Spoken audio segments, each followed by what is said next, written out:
اللهم صل على سيدنا ومولانا محمد صاحب التاج والمعراج والبراق والعلم، دافع البلاء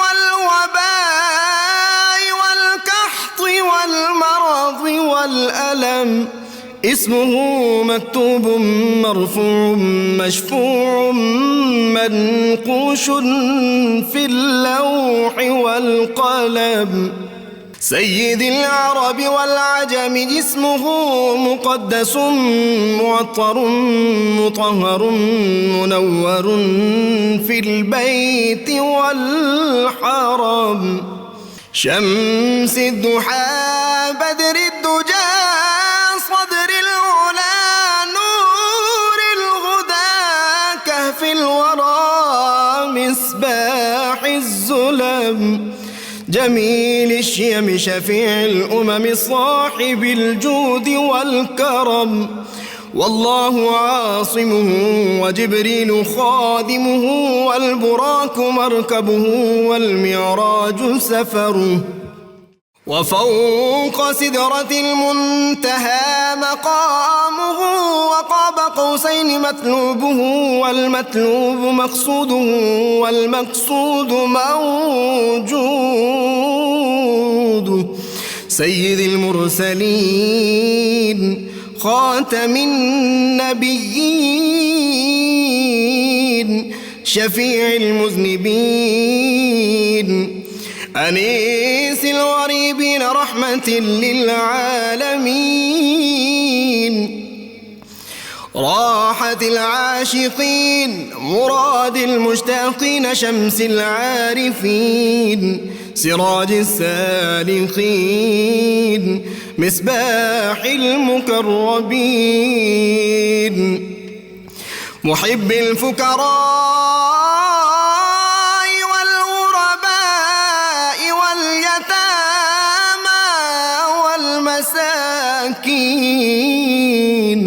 سيد الثقلين نبي الحرمين إمام القبلتين وسيلتنا في الدارين، صاحب قاب قوسين محبوب رب المشرقين ورب المغربين، جد الحسن والحسين مولانا ومولى الثقلين، سيدنا أبي القاسم محمد بن عبد الله نور من نور الله، يا أيها المشتاقون بنور جماله بلغ العلا بكماله، كشف الدجى بجماله حصنت جميع خصاله، صلوا عليه وآله وأصحابه وسلموا تسليما، اللهم صل على